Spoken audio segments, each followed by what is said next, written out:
Swallowed Star episode 196. Luo Feng hampir tewas dalam pengakuan Menara Bintang. Zhou Shanke datang dan memberinya harta karun yang tak ternilai. Setelah Luo Feng memulai pengakuan terhadap Menara Bintang, ia mengalami penyiksaan jiwa selama 6.000 tahun dan akhirnya berhasil menjadi tuan sejati dari Menara Bintang. Sejak saat itu, Luo Feng resmi melangkah di jalan menuju puncak, layak berdiri di antara jajaran makhluk terkuat di alam semesta. Setelah menyelesaikan proses pengakuan, Luo Feng pun diakui sebagai murid ketiga Zhou Shanke, sang makhluk maha kuat dari ras lain yang dikenal di seluruh alam semesta. Zhou Shanke sendiri turun tangan langsung untuk menemui murid barunya itu. Ia menjelaskan bahwa baik garis keturunan manusia bumi maupun garis keturunan ras Yanshen adalah seperti anak baginya. Luo Feng telah melewati berbagai ujian tersembunyi, dan ujian paling sulit, warisan Menara Bintang. Barulah ia berhak menjadi murid Zhou Shanke. Untuk dua muridnya, Zhou Shanke telah menyiapkan rencana sejak awal penciptaan alam semesta. Ia menghabiskan waktu yang tak terhitung lamanya, serta kekayaan dan harta yang tak terukur jumlahnya. Sebagian besar sumber daya itu dihabiskan demi kedua muridnya ini. Luo Feng sangat menyadari betapa ketat dan selektifnya sosok makhluk agung ini dalam menerima murid. Ia tidak mengumpulkan murid dalam jumlah banyak, tetapi hanya membina dua ras yang ia sendiri ciptakan, dan ia pandu sejak awal. Setelah resmi mengakui Zhou Shanke sebagai gurunya, Luo Feng dengan hormat memanggilnya guru. Saat itu, Zhou Shanke menjelaskan 3 prinsip pengajarannya. Pertama, ia akan menyediakan sumber daya dan kondisi pelatihan terbaik di seluruh alam semesta. Kedua, ia tidak akan mengajarkan secara langsung satu pun teknik rahasia atau metode kultivasi. Dan yang ketiga, ia tidak akan ikut campur urusan hidup mati muridnya. Dan bahkan bila murid itu mati, ia tidak akan membalikkan waktu untuk menghidupkannya kembali. Ia menjelaskan bahwa seorang makhluk super kuat sejati tidak bisa dilahirkan hanya dari ajaran. Ia harus menciptakan jalannya sendiri, bukan hanya mengikuti. Jika kau mati di tengah jalan, aku akan memilih penerus baru dari garis manusia bumi. Kemudian, Zhou Shanke menyerahkan 2 harta karun tertinggi kepada Luo Feng. Yang pertama adalah Menara Bintang. Harta yang dalam proses pembuatannya mengalami perubahan tak terduga, sehingga kekuatannya meningkat luar biasa, menjadi salah satu harta tertinggi di seluruh alam semesta. Namun, syarat pengakuannya juga menjadi sangat sulit dan kejam. Karena itu, Zhou Shanke menciptakan ras manusia bumi. Ras dengan jiwa dan kemauan yang luar biasa tangguh untuk dapat mewarisinya.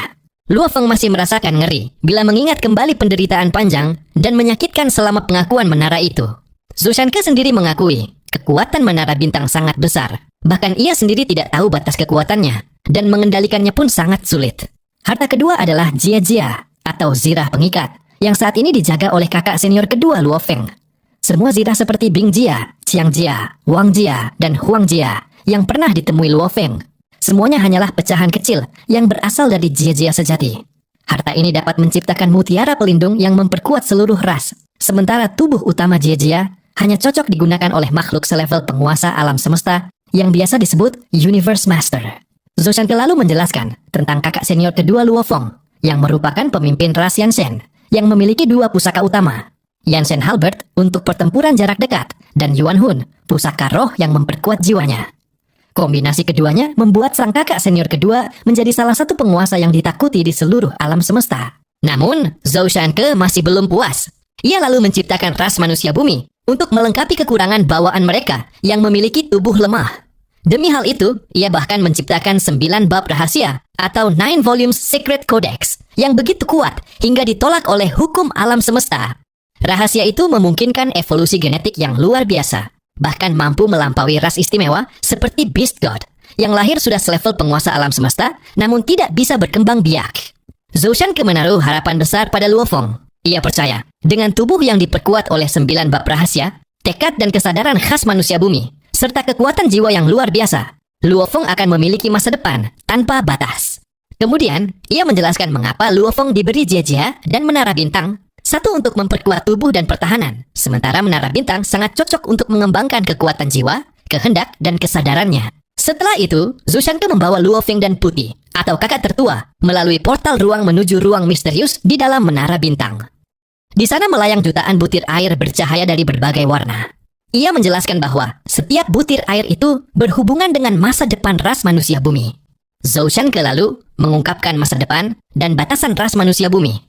Mereka harus lahir di bumi agar memiliki jiwa khusus yang membuat populasi terbatas, tetapi peluang melahirkan makhluk kuat sangat tinggi. Ia berharap suatu hari, Luo Feng bisa membimbing rasnya menjadi kuat dan berdiri di antara kekuatan terbesar alam semesta. Setelah itu, ia menunjukkan lebih rinci isi ruang itu. Di sana terdapat 1.000.000 es jiwa, Bing Hun, 100.000 Jiang Hun, jiwa sungai, dan 10.000 Wang Hun, jiwa kematian. Zhou Shanke menilai bahwa meski dasar jiwa Luo Feng hanya di tingkat Realm Master, namun karena tekad dan kesadarannya luar biasa, ia dapat menggunakan Jiang Hun dengan mudah. Ia pun memberi 2 butir, satu untuk Luo Feng manusia, dan satu lagi untuk tubuh raksasa emas miliknya. Setelah itu, demi membantu Luo Feng memahami kekuatan menara bintang, Zhou Shanke menunjukkan langsung struktur dan kemampuan dalam menara tersebut. Ia memanifestasikan kekuatan Fa Cui, hukum tertinggi alam semesta, dan menciptakan kapal yang dapat melaju melebihi kecepatan cahaya tanpa masuk ke ruang gelap. Bahkan, mengubah hukum fisika di sekitarnya agar Luo Feng bisa melihat pemandangan di luar. Dalam perjalanan itu, Luo Feng menyaksikan betapa megah dan kompleksnya struktur dalam menara bintang.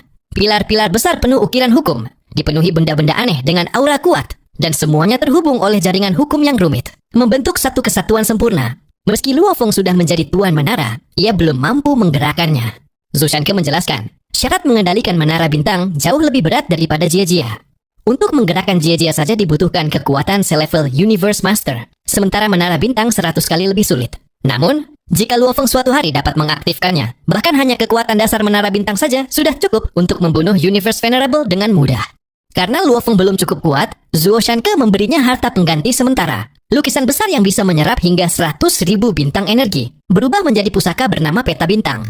Ia bisa mengukir hukum serangan miliknya di dalamnya, menjadikannya senjata sempurna bagi pengguna kekuatan spiritual. Luo Feng segera mengakui dan memahami harta itu. Luo Feng kemudian menamai pusaka itu Star Martial Diagram atau peta langkah bintang, simbol dari jalan bela dirinya. Zhou Shanke menutup dengan peringatan keras, sampai Luo Feng cukup kuat untuk sepenuhnya mengendalikan menara bintang. Ia tidak boleh memindahkannya dari medan perang luar wilayah, karena kepergiannya akan menimbulkan kekacauan besar di seluruh alam semesta, yang bisa membuat tak terhitung nyawa hilang. Setelah semua penjelasan dan pesan disampaikan, Zhou Shanke dan Putih pergi meninggalkan aula besar itu. Kini Luo Feng berdiri sendirian, menyadari bahwa mulai saat ini, gurunya tidak akan lagi campur tangan. Semua harus ia perjuangkan sendiri. Ia mulai memanfaatkan kendali menara bintang untuk menggabungkan 100 Zhenfeng Star ke dalam gulungan bintang diagram. Uji coba pertama berhasil. 6 bintang bisa dipakai dalam serangan cakar langit, Sky Claw, menciptakan cakar raksasa yang merobek ruang dan waktu. Kekuatannya luar biasa. Luo Feng sangat puas. Ia tahu, hingga mampu menggerakkan menara bintang sepenuhnya, ini akan menjadi senjata utama pertempurannya. Setelah itu, ia menggabungkan setetes Jiang Hun ke dalam dirinya, meningkatkan kekuatan spiritualnya, hingga setara dengan puncak Immortal King. Bersamaan dengan inti jiwa dari menara bintang yang tersembunyi dalam tubuhnya, pertahanan jiwanya pun menjadi hampir tak tertembus. Kini Luo Feng memiliki perlengkapan luar biasa. Jejak untuk pertahanan tubuh, inti menara untuk perlindungan jiwa, peta langkah bintang untuk serangan, sayap Wu Yui untuk menyembunyikan aura dan mempercepat gerakan. Dengan semua itu, bahkan jika harus menghadapi musuh sekuat Raja Tujuh Pedang atau Raja Takdir, ia sudah cukup percaya diri untuk bertarung. Selama 6.000 tahun perjuangan dan transmisi ilmu dari Zhou Shanke, Luo Feng telah mencapai lompatan besar dalam kekuatan, tubuh, dan pemahaman hukum alam semesta. Ia bahkan mampu memindahkan diri seketika berkat kemampuan baru dari klon ras Magic Killer miliknya. Setelah memastikan semuanya siap dan kekuatannya meningkat pesat, satu hal terlintas dalam pikirannya. Keluarga. Mereka adalah alasan utama ia bertahan selama ribuan tahun penyiksaan jiwa. Kini, setelah semua selesai, Luo Feng bergegas masuk ke dunia virtual untuk bertemu kembali dengan orang-orang yang ia rindukan selama 6.000 tahun.